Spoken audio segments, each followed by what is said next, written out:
दुनिया की economy dollar से नहीं बल्कि हार्मूज की लहरों से चलती है। थोड़ी सी भी हलचल दुनिया की इकॉनमीज लेट हो गई। आज डिस्कस करते हैं straight of Hormuz. Straight of Hormuz क्या है? ये straight of Hormuz Iran and Oman के दरमियान एक नैरो सी स्ट्रिप है जिसकी 33 किलोमीटर टोटल विड्थ है। ये पर्शियन गल्फ को कनेक्ट करती है अरेबियन सी के साथ और अरेबियन सी को फिर इंडियन ओशन के साथ कनेक्ट करती है।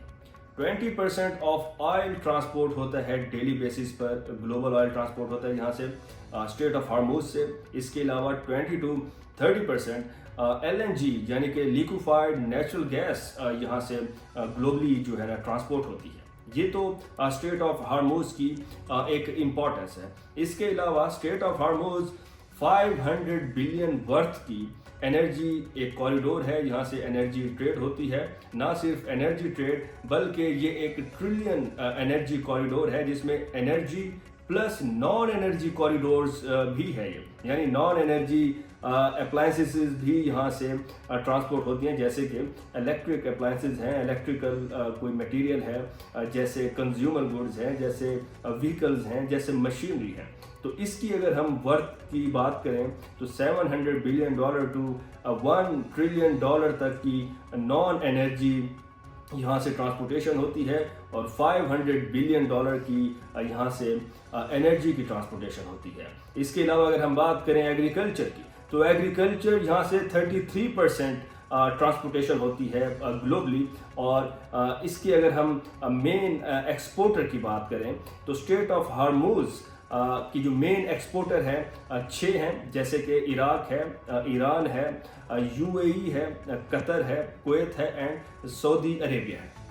इसके अलावा 84% क्रूड एक्सपोर्ट एशिया को जाती है इसकी ऑयल की, और 83% LNG की जो एक्सपोर्ट है वो भी 83% एशिया को यहाँ से एक्सपोर्ट होती है। तो ये तो एक स्ट्रेट ऑफ हार्मूज की हमें इम्पोर्टेंस का पता है कि यहाँ पे $500 बिलियन की ट्रेड होती है, और इसके साथ नॉन एनर्जी की अगर हम बात करें जो ट्रेड होती है यहाँ से वो 700 बिलियन टू 1 ट्रिलियन की है, और एनर्जी ट्रेड जो है वो है $500 बिलियन एनुअली। तो ये एक ऐसा वल्नरेबल मैरीटाइम चोक पॉइंट है जो दुनिया की इकोनॉमीज को इंस्टेबल कर सकता है, इकोनॉमिक रिसेशन आ सकता है।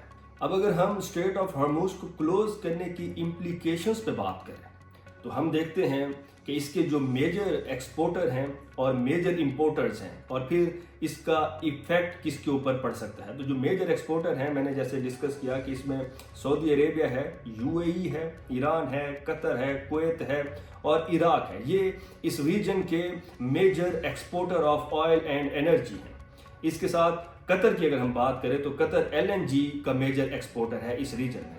अगर हम मेजर इंपोर्टर्स की इस रीजन में बात करें तो चाइना की 40% ऑयल डिपेंडेंस पर्शियन गल्फ पे है, यानी कि मिडल ईस्ट से वो सऊदी अरेबिया से, कुवैत से, कतर से, ईरान से वो ऑयल परचेज करता है। So China's economic growth is totally dependent on its trade.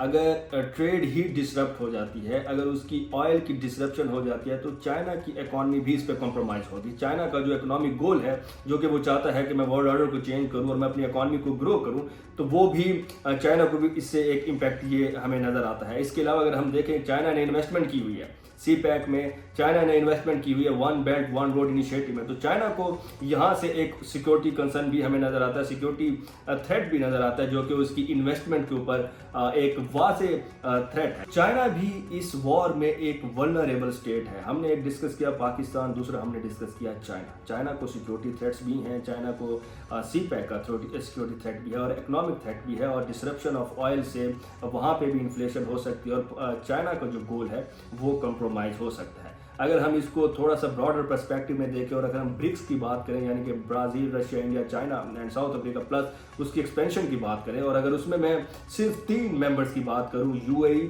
Iran and Saudi Arabia, तो याद रहे कि जब इसराइल ने अटैक किया ईरान के ऊपर तो ईरान ने ना जस्ट रिटेलिएट किया इसराइल के ऊपर, बल्कि UAE की एयर बेसिस पे भी उसने अटैक किया, सऊदी अरेबिया एयर बेसिस में भी उसने अटैक किया और कतर में भी उसने अटैक किया। यानी ये ईरान, सऊदी अरेबिया और यूएई ये वो स्टेट्स हैं जो ब्रिक्स के मेंबर हैं। तो इससे कहीं ना कहीं ब्रिक्स भी कंप्रोमाइज़ होगी, क्योंकि उनकी इंटरनल जो आपस में अब जो डिस्प्यूट्स हैं, तो यहाँ से ब्रिक्स भी कंप्रोमाइज़ हो सकती है। और ब्रिक्स यूएसए के लिए एक बहुत बड़ा चैलेंज और बहुत बड़ा थ्रेट, क्योंकि उसमें भी लार्जेस्ट इकॉनमीज़ हैं, जैसे फोर्थ लार्जेस्ट इकॉनमी इंडिया है, सेकंड लार्जेस्ट इकॉनमी चाइना है, एट्थ लार्जेस्ट इकॉनमी रशिया है।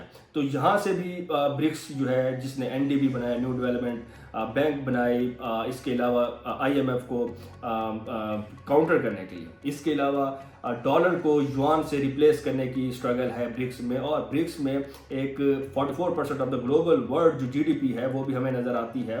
तो ब्रिक्स एक थ्रेट है यूएसए के लिए, ट्रंप के लिए। और ट्रंप की हमने ट्वीट्स भी देखी जिसमें उन्होंने जस्टिफाई किया कि yes, it is a threat to United States of America. तो ब्रिक्स भी कंप्रोमाइज़ हो सकती है।